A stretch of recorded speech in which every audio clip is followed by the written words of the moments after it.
नवरात्रों का महत्व क्या है? विश्व ही नहीं, चराचर जगत।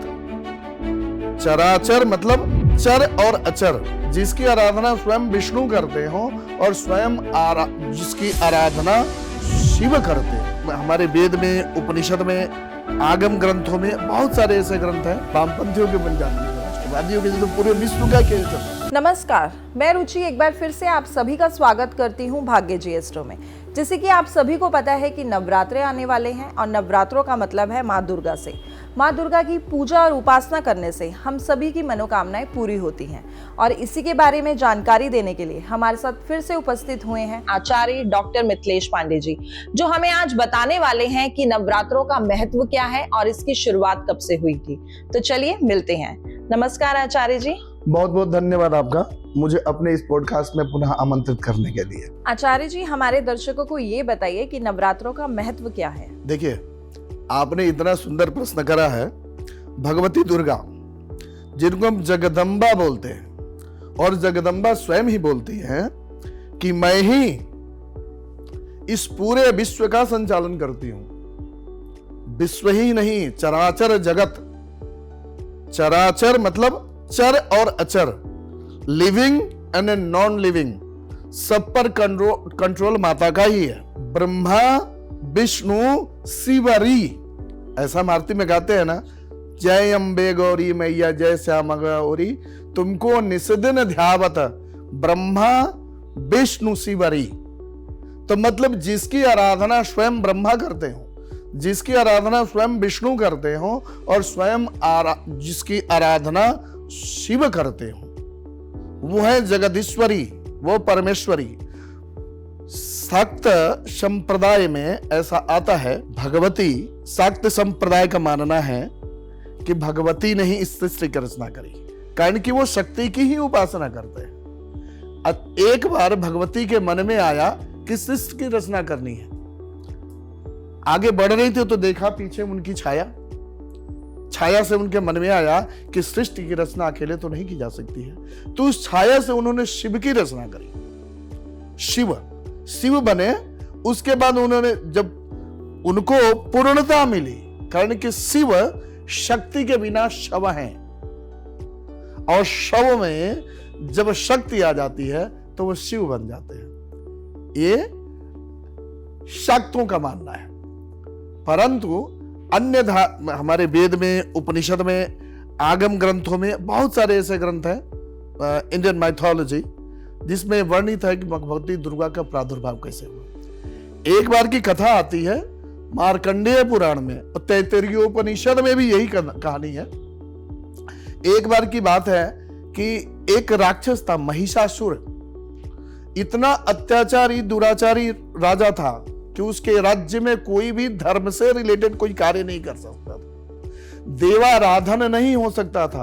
वो कहता था कि मेरी ही आराधना करो, मेरी ही भक्ति करो, बाकी कोई कुछ नहीं है। कोई पूजा नहीं कर सकते, कोई पाठ नहीं कर सकते, कारण कि जितना भी आप किसी का नाम जप करते हैं तो उतनी शक्ति उस व्यक्ति को मिलती है। उसी पर भगवान के जितना मंत्र जाप, साधन और यज्ञ आदि की आदत, भगवान को ताकत मिलती है। तो उस प्रकार से महिषासुर का वध करना बहुत मुश्किल था। सारे देवता परेशान थे, दानव के तो उत्सव मना रहे थे।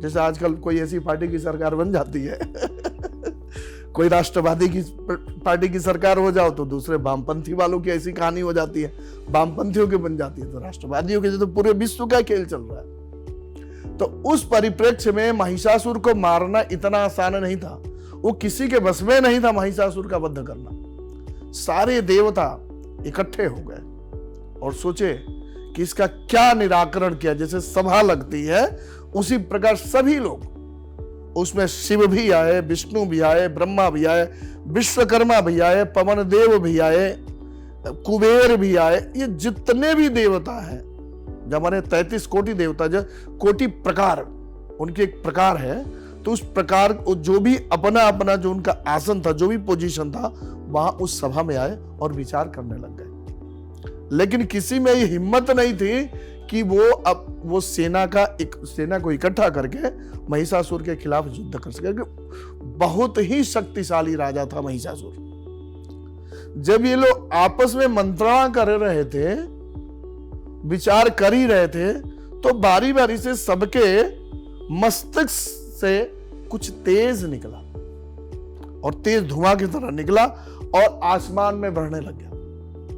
आसमान में बढ़ते बढ़ते बहुत एक पहाड़ की तरह एक काला धुआं बढ़ते गया। सारे लोग ये देख करके परेशान हो गए कि ये हो क्या रहा है। कोई ऐसा तो नहीं कि महिषासुर ने कोई ऐसी जादुई कला अपनी छोड़ दी हो या ऐसा कोई अपना तिलिस्म छोड़ रखा हो। तब तक देखा कि वही धुआं एक स्त्री के रूप में परिणत हो गई। स्त्री का रूप में परिणत देख करके सारे देवता जो इकट्ठा थे सबने उनको प्रणाम किया। बोले कि देवी आप कौन है? तो बोले कि मैं तुम लोगों के तेज से उत्पन्न हुई देवी हूं, मेरा नाम, मैं ही महिषासुर का वध करूंगी। उनके इस वचन को सुनकर सारे देवता बड़े प्रसन्न हुए और ब्रह्मा ने कमंडलू दिया देवी के लिए, भगवान विष्णु ने अपना चक्र दिया, शिव ने त्रिशूल दिया। सबने इसी प्रकार सबने अपना कुछ न कुछ प्रिय अस्त्र शस्त्र देवी को दिया।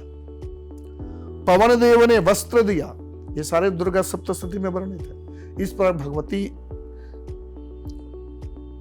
सुसज्जित हुई और 9 दिन में, कहते हैं ना कि नवरात्रि 9 दिन की ही क्यों होती है, तो उस महिषासुर को मर्दन करने के लिए, मारने के लिए भगवती को 9 दिन लगे थे और ऐसी भीषण लड़ाई हुई थी कि सृष्टि पूरा कांप गई थी।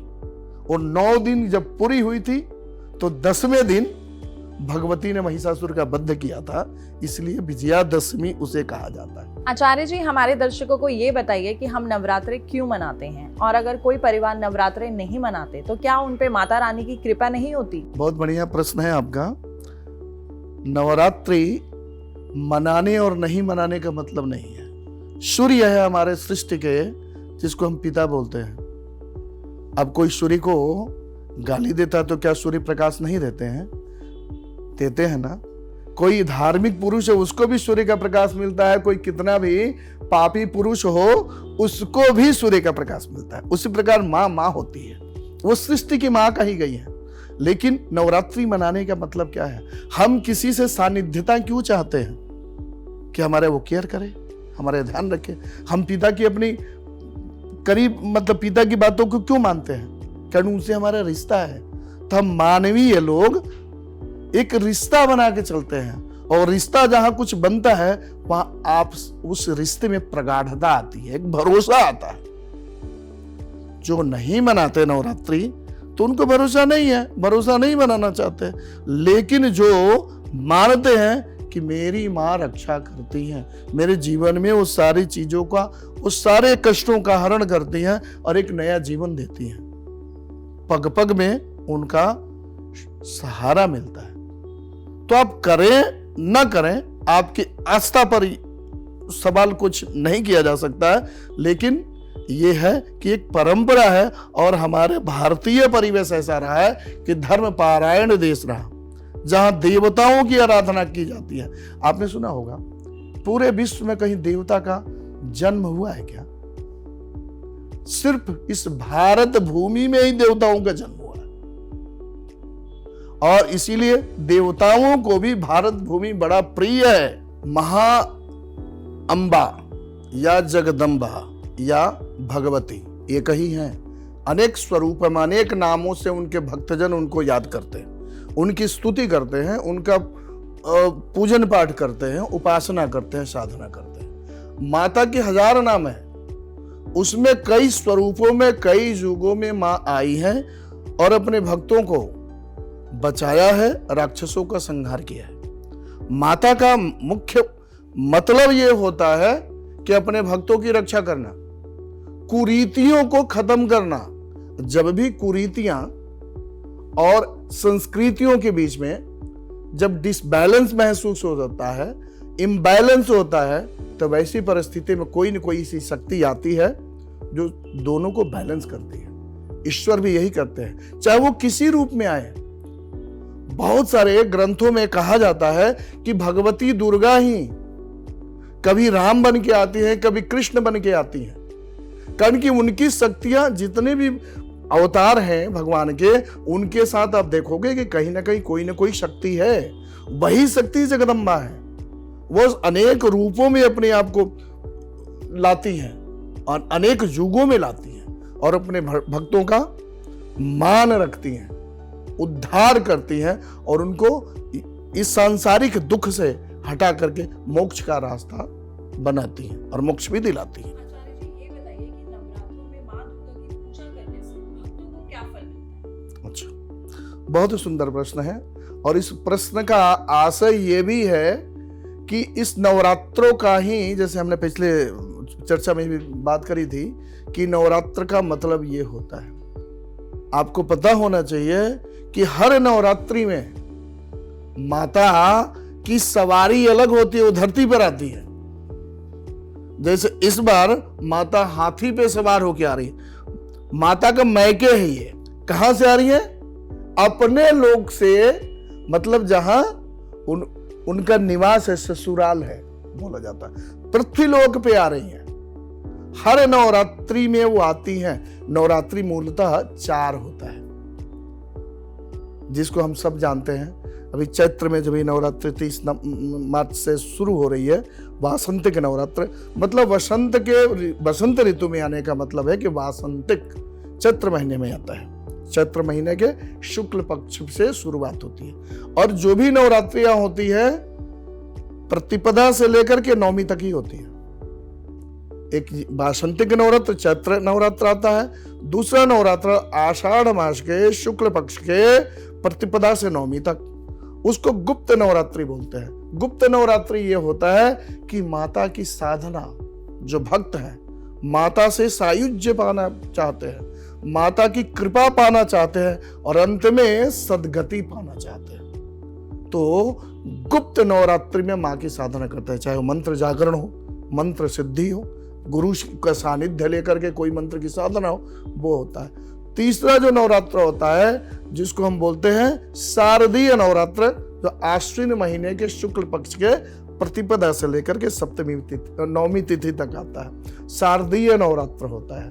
वो भी प्रत्यक्ष नवरात्र होता है जो धूमधाम से मनाया जाता है। धूमधाम से मनाने वाले 2 नवरात्र हैं, एक वासंतिक और एक शारदीय। फिर माघ महीने में फिर आता है शुक्ल प्रतिपदा से नवमी तक गुप्त नवरात्रि। इस प्रकार वर्ष में 4 नवरात्रियां आती हैं। तो 4 नवरात्रियों का ऐसे ऐसे विधान बनाया गया है। नवरात्रि का मतलब समझे। दूसरी बात, नवरात्रि विशेष बन जाती है। जब नवरात्रि आती है तो माँ खुद ही आती है।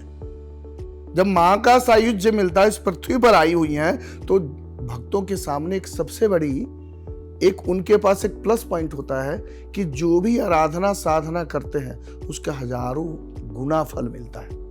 ऐसा नहीं है कि साल में कभी पूजा करेंगे तो लाभ नहीं मिलेगा, मिलेगा, उतना ही मिलेगा, लेकिन देवी का आगमन होता है अपने भक्तों को देखने के लिए।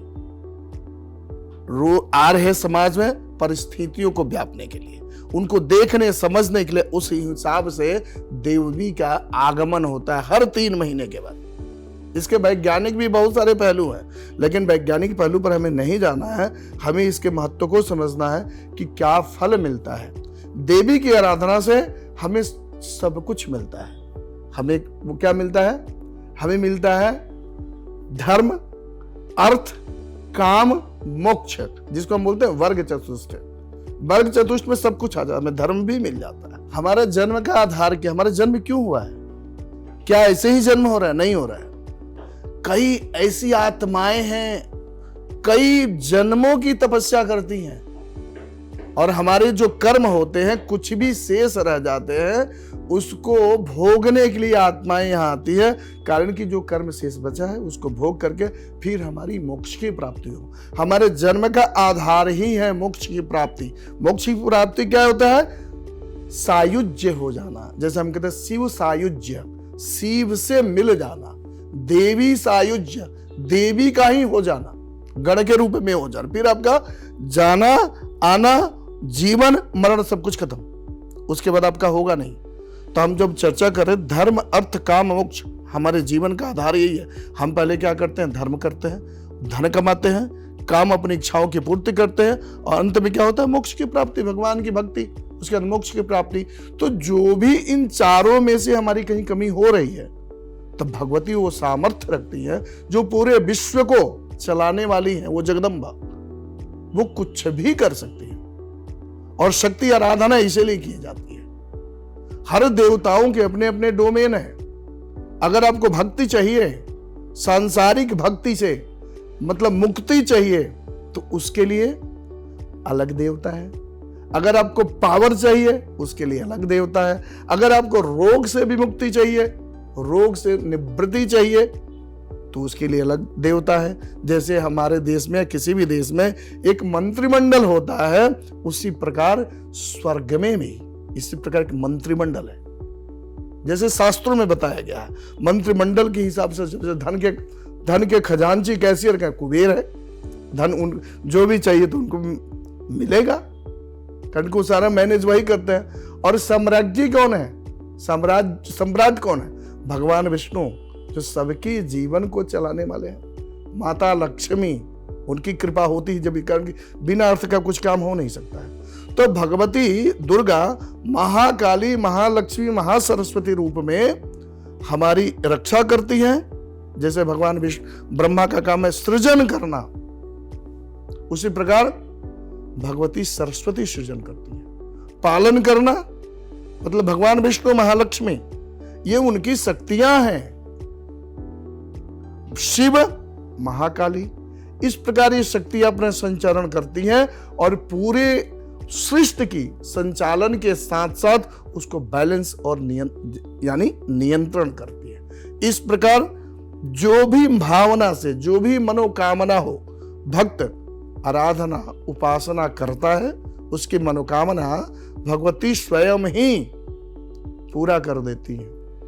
ये है कि आप नवरात्रि में जो भी सच्चे मन से, सच्चे भाव से और सही विधि से कोई भी आराधना करते हैं तो निष्फल नहीं होती है, और वो आपकी मनोकामना पूर्ण होती ही होती। वो आज की ही नहीं, भगवती दुर्गा की चर्चा वेदों में है, ऋग्वेद में है, यजुर्वेद में है, उपनिषदों में है, ब्राह्मण ग्रंथों में है, आरण्यकों में है, सब जगह चर्चा है। और आगम तंत्र शाक्त संप्रदाय का तो पूरा तंत्र ही भरा पड़ा है। ऐसे मंत्र स्तोत्र, ऐसे उनकी कार्य, इसलिए मार्कंडेय पुराण, बहुत सारे ऐसे ग्रंथ, आगे हम चर्चा करेंगे इस पर। ठीक है, आगे बताइए। आचार्य जी, हमारे दर्शकों को ये बताइए कि चैत्र नवरात्रि की पूजा और व्रत कैसे करना चाहिए। अच्छा, सवाल तो बहुत सुंदर है। अब ये बात करते हैं कि नवरात्रि आने वाली है और चैत्र नवरात्रि ही आने वाली है, और महज 4 दिनों के बाद 30 तारीख से चैत्र नवरात्रि की शुरुआत हो रही है। अब इस चैत्र नवरात्रि को मनाना कैसे है? माता का आगमन इस बार हाथी पर हो रहा है। इस बार माता इस पृथ्वी पर, धरा भूमि पर हाथी पर सवार होकर आ रही है। माता हर नवरात्रि के प्रतिपदा को किसी न किसी सवारी से अपने लोक से आते हैं पृथ्वी पर, और हर जब विजयादशमी हो जाती है, विजयादशमी के दिन फिर दूसरी सवारी से वो अपने लोक को जाती है। तो इस बार चैत्र नवरात्रि की शुरुआत हो रही है 30 मार्च को, जो इस बार नवरात्रि 8 दिन की ही है, एक तिथि 6 है। तो इसमें 8 तारीख को पूरी नवरात्रि है, उसके बाद विजयदशमी हो जाता है, कारण कि इस बार चैत्र नवरात्रि में रामनवमी का भी बड़ा महत्व होता है। तो माता को प्रसन्नता के लिए कैसे पूजा की जाए माता की, कि हमारी संकट दूर हो, हमारी बाधाएं दूर हो, चाहे वो कैसी भी बाधा हो, चाहे वो कैसी परेशानी हो, या माता की कृपा प्राप्त हो, भक्ति प्राप्त हो। उसके लिए बहुत सारे किताबें हैं, बहुत सारे हमारे शास्त्र उसको निर्देशित करते हैं। लेकिन उनमें ही एक साधारण सी बात, पुस्तक के नाम ले रहा हूं, उसमें आता है मार्कंडेय पुराण में चर्चा वर्णित है भगवती के सारे स्वरूपों की, उनके कृतित्वों की। तो उसमें कहता है दुर्गा सप्तशती, भगवती को प्रसन्न करने का अगर सबसे सुंदर अगर कोई पुस्तक है जिसका पाठ किया जा सके तो दुर्गा सप्तशती भगवती को बहुत प्रिय है। कोई भी समस्या हो उस समस्या से आपको निजात मिल जाती है। और दुर्गा सप्तशती ऐसा एक पाठ है जिसको चंडी पाठ भी बोलते हैं। ऐसा एक पाठ है जो इम्पॉसिबल को भी पॉसिबल करने की क्षमता रखता है। हमारे पास पैसे नहीं हो रहे, हमारे कुंडली में दारिद्र दोष लगा हुआ है, रेगुलर पाठ कीजिए। और मैंने अपने खुद के जीवन में देखा है, ऐसे कम से कम 50 परिवार हो गए थ्रू आउट इंडिया। कोई साउथ में होगा, कोई मुंबई में होगा, कोई दिल्ली में होगा, जो नैमित्तिक रूप से चंडी पाठ करते हैं।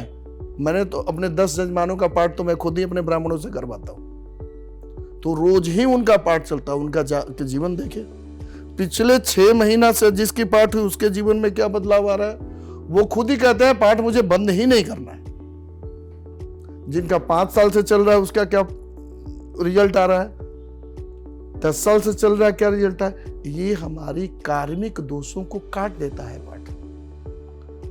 और कार्मिक दोषों को काटने के साथ हमारी संकल्प शक्ति को मजबूत करता है। जो भी हम चाहते हैं भगवती की ऐसी कृपा होती है कि वो सारी चीजें पूरी होने लगती हैं। कोई बीमार हो, कोई रोगी हो, उसका रोग का इलाज ही नहीं हो रहा हो, मेडिकल साइंस फेल हो, तो ऐसे भी ऐसे मंत्र हैं दुर्गा सप्तशती में कि उसका अगर साधना कर ली जाए, उसको अगर यज्ञ करवा लिया जाए तो कैसी, मैंने बोला इम्पॉसिबल को भी पॉसिबल करने की उसमें क्षमता है। आपकी समस्या हजारों हो सकती है, तो हजारों समस्या का मात्र 700 मंत्र है इलाज, लेकिन करने वाला ब्राह्मण चाहिए या आप खुद कीजिए।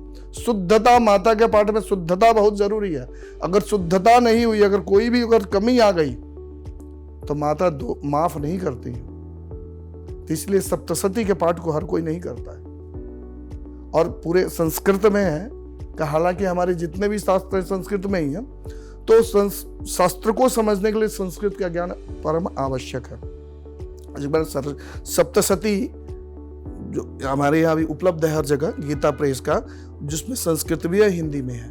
लेकिन मैं सबको ये कहना चाहूंगा कि संस्कृत वाला पाठ ही करें। कहा जाता है हमारे शास्त्र में कि जो पाठ जिस भाषा में, जिस विधि से हजारों सालों से किया जा रहे हो, उसमें शक्ति आ जाती है। और हिंदी में करेंगे तो उसका पाठ का लाभ नहीं मिलेगा। तो इसका क्या करना है, 9 दिन का नवरात्रि का अनुष्ठान करना चाहिए सप्तशती पाठ का। आप नहीं कर सकते हैं, ब्राह्मण को बुला के कराइए, अपने यहाँ माता का आगमन कराइए।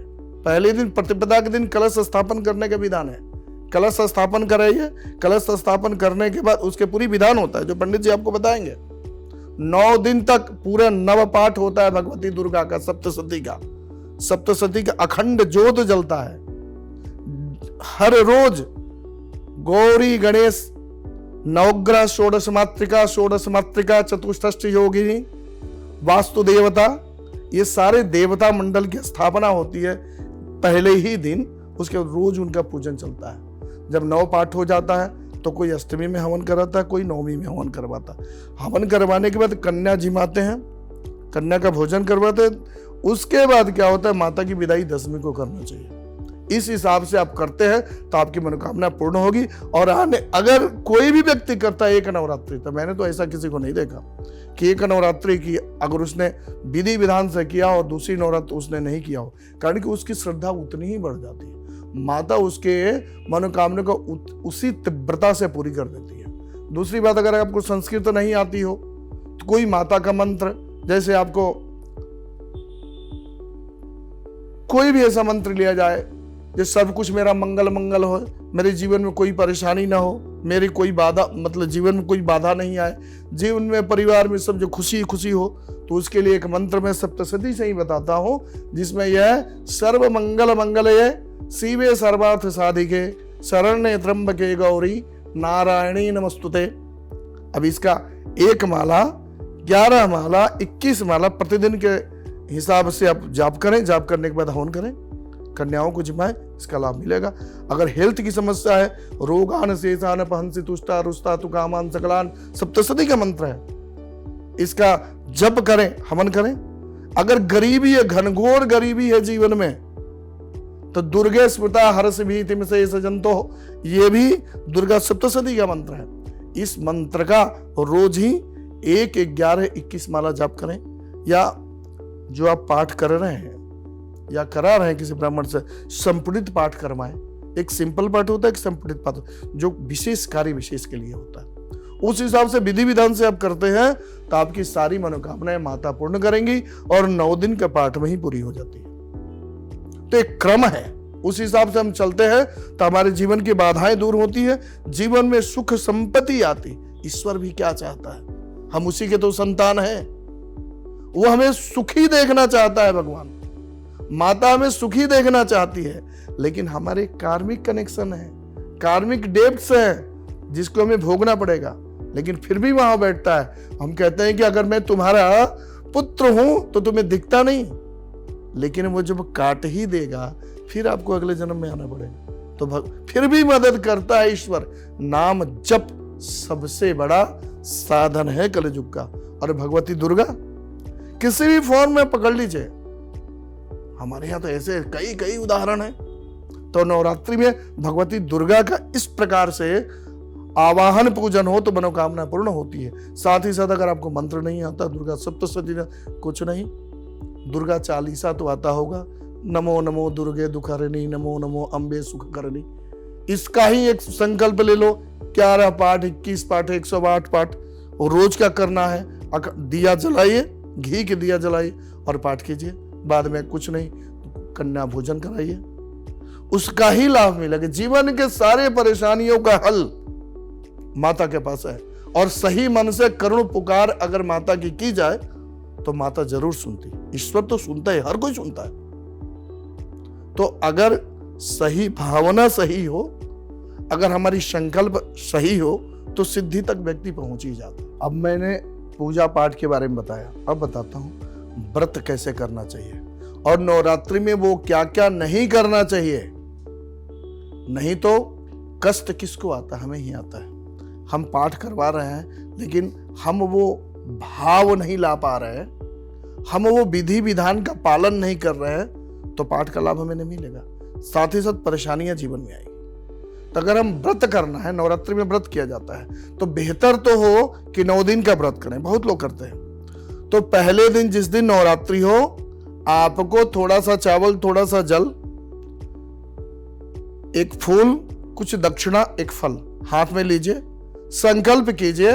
और आपके व्रत करने का मकसद क्या है, मतलब उसको कार्य सिद्धि का मकसद क्या है। अब कौन सी ऐसी कार्य माता के सामने प्रस्तुत कर रहे हो कि उनकी कृपा से वो कार्य सिद्धि हो जाए, तो संकल्प बोलते हैं। तो संकल्प बोलना है कि अपना नाम बोलना है, अपना गोत्र बोलना है, तिथि बोलनी है, नक्षत्र बोलना है, और किस मकसद से पाठ किया जा रहा है उसको बोलना है कि मैं इस प्राप्ति के लिए ये माता आपके 9 दिन का व्रत करती हूँ। और वो जल वो सब माता के सामने छोड़ देना, या तो मंदिर में जाके आप छोड़ दीजिए, या वहाँ के पुजारी से आप संकल्प करवा के रख लीजिए, या अपने घर में भी अपने मंदिर में कर सकते हैं। उसके बाद नियम ये करना है कि जो भी शास्त्र के नियम है, घर में समय से उठना है, पवित्रता पर खास करके ध्यान रखना है।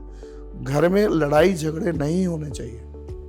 कोई बाहरी किसी रूप में आए तो आपके दरवाजे से खाली हाथ नहीं जाना चाहिए। ध्यान है कि माता किस रूप में आ जाए, नवरात्रि में कोई नहीं जानता, और आ जाएंगे कब भला कर जाएंगे, हम सोचे हमारा उद्धार हो जाएगा। दूसरी बात यह कि इसमें व्रत अगर पुरुष है तो दोनों, पुरुष और स्त्री दोनों, महिला को, दोनों को पवित्रता का खास ध्यान रखना। अब एक कपड़ा है, एक कपड़ा दूसरे दिन नहीं पहनना है। पवित्र मतलब उसको धुला हुआ ही पहनना चाहिए।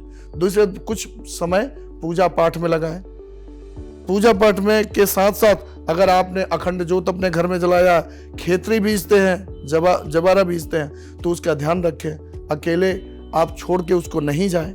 ये 8 दिन ध्यान रखें, 9 दिन ध्यान रखें। उसके बाद जब पूरा हो जाए, 8 दिन पूरा हो जाए, कई लोग तो अष्टमी के बाद नवमी को हवन करवाते हैं, कई लोग सप्तमी को ही हवन करवा देते हैं। तो जो भी कंचका को जिमाता, कंचका को जिमाना और हवन करवाना, वो उनका चलता रहता। तो जो भी आपकी अपने हिसाब से जो अच्छा लगे उस हिसाब से आप कर सकते हैं। कन्या जरूर जिमाइए, ये बहुत जरूरी होता है। और थोड़ा सा घर में हवन भी होना चाहिए।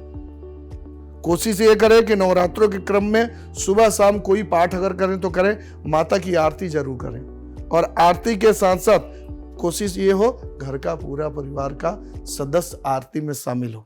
इतना भी अगर आप करते हैं तो 9 दिनों के बाद आपके जीवन में कुछ न कुछ बदलाव दिखना शुरू हो जाएगा। दूसरी बात, इसमें कोई भी ऐसा भक्ष नहीं खाना चाहिए, जैसे नॉनवेज नहीं खाना चाहिए। अगर कोई घर में व्रत कर रहा है तो, और व्रत करने वाला नहीं खा रहा लेकिन बाकी घर में बन रहा है, तो ये नहीं होना चाहिए। आपको पाप लगता है और पाठ का फल, आपके व्रत का फल नहीं मिलता है। पवित्रता होनी चाहिए आपके खान पान में, तामसिकता नहीं होनी चाहिए, सात्विकता होनी चाहिए। अब आप व्रत कर लिए, अब दिन भर नेटफ्लिक्स देख रहे हो, नेटफ्लिक्स मूवी देख रहे हो, नहीं। व्रत का मतलब होता है संकल्प। हमने ये संकल्प ले लिया कि मुझे कार्य करना है, तो क्या करना पड़ेगा उसके लिए? उपासना करना पड़ेगा। उपासना का मतलब यह भगवती की साधना। उपासना, साधना, आराधना, ये तीनों एक दूसरे के विशेषण है। तो वैसी परिस्थिति में क्या करना है कि जितना हो सके भगवती का गुणगान कर सके, भगवती के मंदिर का दर्शन कर सके, उनका कुछ पाठ कर सके, भजन कीर्तन में कुछ समय बिताए। नहीं भजन कीर्तन आता हो, नहीं करना, घर में ही कुछ चलाएं। पॉजिटिव वाइब्रेशंस आपके घर में आए, उसके बाद ही आप में बदलाव हो जाएगा। तो यही कुछ तरीका है नवरात्रि मनाने का। इस हिसाब से भी नवरात्रि किया जाए तो बहुत अच्छा फल मिलता है। हालांकि विधान तो अनेकों हैं, अनेकों विधियां हैं, लेकिन वही सुगम विधि है जिसको हर कोई कर सके। वही मेरे बताने का मुख्य प्रयोजन था। कारण कि बहुत सारे लोग विधि जानते हैं, बहुत सारे लोग बिल्कुल ही नहीं जानते, और बहुत सारे लोग विधियों के तो बहुत बड़े ज्ञाता हैं। तो वैसी परिस्थिति में कोई सुगम रास्ता बताने का मैंने कोशिश किया कि जो जानता है उसके लिए भी ठीक है, नहीं जानता है। रही बात उपवास की, उसमें यह होता है कि अन्न नहीं खाना चाहिए, फलाहार ही खाना चाहिए। तो फलाहार में कोशिश ये करें कि सूर्यास्त के पहले आपका फलाहार हो जाना चाहिए। लेकिन आजकल के समय में बहुत लोगों के पास समय नहीं मिलता, बहुत लोग ड्यूटी में जाते हैं, नौकरी करते हैं। तो उस परिस्थिति में क्या होता है कि कुछ ना कुछ आप लिक्विड, जैसे हो गया दूध, दही, या कोई भी ऐसा फल ले लें, और कोशिश ये करें कि सूर्यास्त के पहले पहले आपका फलाहार होना चाहिए, सूर्यास्त के बाद नहीं होना चाहिए। तो ये ध्यान रखना है। दूसरी बात, कोई लोग 1 दिन के व्रत रखते हैं, कोई 2 दिन का रखता है, कोई 9 दिन का रखता है। वो तो अपनी सुविधा असुविधा के हिसाब से लोग रखते हैं, उस हिसाब से रखना भी चाहिए। तो व्रत नियम कैसे रखना चाहिए, ये छोटा सा जन जागरण के लिए बहुत सारा है, और बहुत लोग इसको जानते भी होंगे, और जो नहीं जानते हैं वो इससे लाभान्वित होंगे। आचार्य जी, चलते चलते हमारे दर्शकों को ये बताइए कि इस नवरात्रि हम ऐसा क्या करें कि आने वाला टाइम हमारे लिए खुशहाल रहे और माता की कृपा हम पे हमेशा बनी रहे। बहुत अच्छी बात है। बात करते हैं कृपा प्राप्ति के लिए, माता की कृपा प्राप्ति के लिए। कहते हैं सामर्थ्यवान जो व्यक्ति होता है, उसके शरण में जो भी जाता है, वो कभी असहाय अपने आप को महसूस नहीं करता है। तो देवी सर्व सामर्थ्यवान है, वो सब कुछ करने में सक्षम है। तो हम साधारण अगर मानव जीवन की अगर बात करें कि किसी से हमारी खास नजदीकी बढ़ानी होती हो, तो हमें कितना साल ईमानदारी पूर्वक उसके साथ रहना पड़ता है, आजू बाजू घूमना पड़ता है, चापलूसी करनी पड़ती है। पर वो तो माँ है, वो तो जन्मों जन्मों के कर्मों को सुधारती है और आने वाले समय को सुधारती है। तो ऐसा नहीं कि हम नवरात्रि में कुछ कर लें तब बहुत हमारे जीवन में कृपा भी हो जाए कि नवरात्रि करने से हमारे सब कुछ सुधर जाए।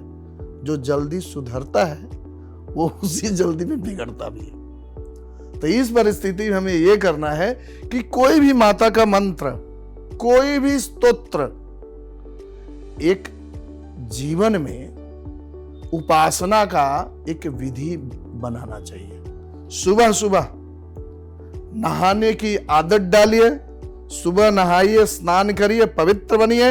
माँ अपने घर में जो मंदिर है, ज्योत जलाइए, धूप बत्ती जो करती है धूप बत्ती कीजिए, भोग लगाइए, आरती जरूर कीजिए, अगर फूल है तो फूल भी चढ़ाइए और उस मंत्र का जाप करिए धीरे धीरे धीरे।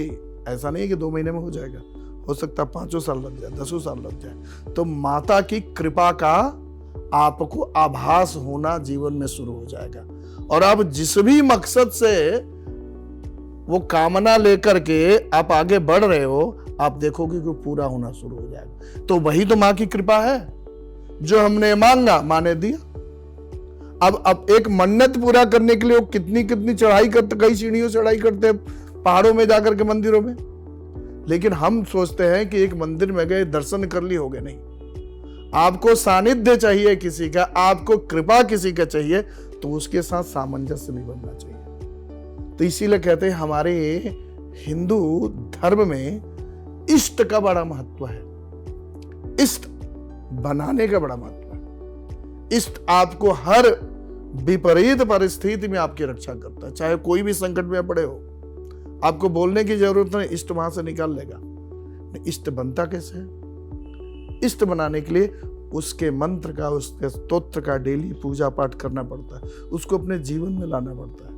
उसको भी एहसास करना कि भगवान को जब हम पुकारते हैं ना, तो भगवान की इच्छा होती है तभी हम पुकारते हैं। भगवान की इच्छा के बिना हम पुकार भी नहीं सकते। वो चाहता है हमें, तभी हम उसका नाम भी ले रहे हैं। नहीं चाहता तो हम नहीं ले सकते। उसकी कृपा अगर आप पर है तो आप उसके रास्ते में बढ़ोगे, नहीं तो नहीं बढ़ोगे। आपको ऐसे चीजों में, ऐसे दुनियादारी में फंसा कर रखेगा। लेकिन ऐसा नहीं है कि भगवान के भक्त जो आप उनके रास्ते पर चलो, दुनियादारी में नहीं चलोगे। वो लोग और सफल होते हैं दुनियादारी में। भगवान के जो गुण हैं, देवी के जो गुण हैं, उनका क्या गुण है? जो कोई निर्बल को सताए, कोई दुखी को और परेशान करे, कोई असहाय को पीड़ा पहुंचाए, तो आप उसकी मदद कीजिए। माता भी तो वही कर रही है। तो उनका जो गुण धर्म आप अपने जीवन में भी उतारिए। माँ का कुछ पाठ पूजा करते रहिए, घर में कुछ ना कुछ नाम कीर्तन भक्ति कुछ भी करते रहें, तो देखेंगे धीरे धीरे माता की कृपा होनी शुरू। माता की नहीं, किसी भी देवता की, जो भी आपके इष्ट देवता हो, उनकी कृपा होनी शुरू हो जाएगी। इस हिसाब से पूरे जीवन में बदलाव होगा। आप मेहनत करिए, कर्म बहुत जरूरी है, लेकिन कर्म बहुत अच्छा है और भाग्य नहीं है तो आप कर्म करते करते कुछ भी कर लीजिए, आप मंजिल तक नहीं पहुंचेंगे।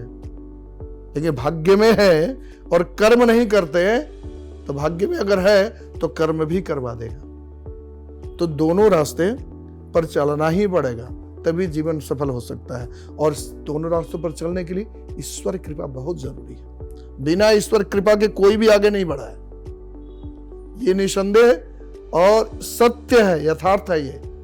तो जीवन को आगे बढ़ाना, सुखी होकर आगे बढ़ना है, अपने लोगों को आगे बढ़ाना है, तो जीवन में भक्ति होना बहुत जरूरी है। और भगवती तो कहती हैं कि जो भी परेशान होके, जो भी दुखी होके, जो भी आर्द्र भाव से मुझे पुकारता है, मैं निसंदेह उसकी मदद करने जाती हूं। भगवती कहती हैं कि दुर्गा सप्तशती में एक मंत्र आता है, शरणागत दीनार्थ परित्राण पारायणे सर्वास्यार्थी हरे देवी नारायणी नमस्तुते। इस मंत्र का आशय यह है, शरणागत होकर के, दीन भाव से, बहुत दुखी होके, जो कष्ट से घिरा हो, परित्राण पारायणे, इस प्रकार जिसकी मनोवृत्ति हो गई हो, सर्वासार्थी हरे देवी, हे देवी, भक्त कहता है नारायणी नमस्ते, इनके दुख दूर करो और मैं उसके दुख को दूर करती हूं। भगवती के ऐसे वचन हैं। तो भगवती दुर्गा जिसमें भी कल्याण करती हैं, उसी अनुरूप कल्याण करती हैं। आपको धन चाहिए, धन इतना देंगे कि आप खत्म नहीं होगा। कारण कि किसकी, अगर आपको पावर चाहिए तो शक्ति की उपासना करनी पड़ेगी। और शक्ति की कौन है? Bhagwati Durga, feminine energy. तो वही दुर्गा माता की अगर आपको पावर चाहिए इस जीवन में, शिव को शक्ति कहां से मिलती है? शिव के साथ जब शक्ति जुड़ती है तभी तो शिव बनते हैं। नहीं तो आने वाले समय में नवरात्रि से संबंधित बहुत सारी बातें और चर्चा और भी करेंगे, लेकिन आज के लिए मैं आपके सभी व्यूअर्स को शुभकामनाएं देना चाहता हूं, माता दुर्गा से प्रार्थना करना चाहता हूं कि सबको सद्बुद्धि दें, ज्ञान दें, विद्या दें, धन दें, बल दें और आने वाला समय उनके लिए शुभकारी हो, मंगलकारी हो और हर जगह जय जयकार उनका होता रहे। इसी शुभकामनाओं के साथ आज नवरात्रि का विषय पर मैं अपनी बातों को विराम देता हूं। आपका बहुत बहुत धन्यवाद जो आपने हमारे दर्शकों को नवरात्रों के बारे में इतनी अच्छी जानकारी दी। तो दर्शकों, अगर आप भी नवरात्रों के बारे में कुछ भी जानना चाहते हैं तो आप हमारे आचार्य जी से कंसल्ट कर सकते हैं या फिर स्क्रीन पे दिए गए नंबर पर आप कभी भी कॉल कर सकते हैं। आपको भी नवरात्रों की हार्दिक शुभकामनाएं। बहुत बहुत धन्यवाद।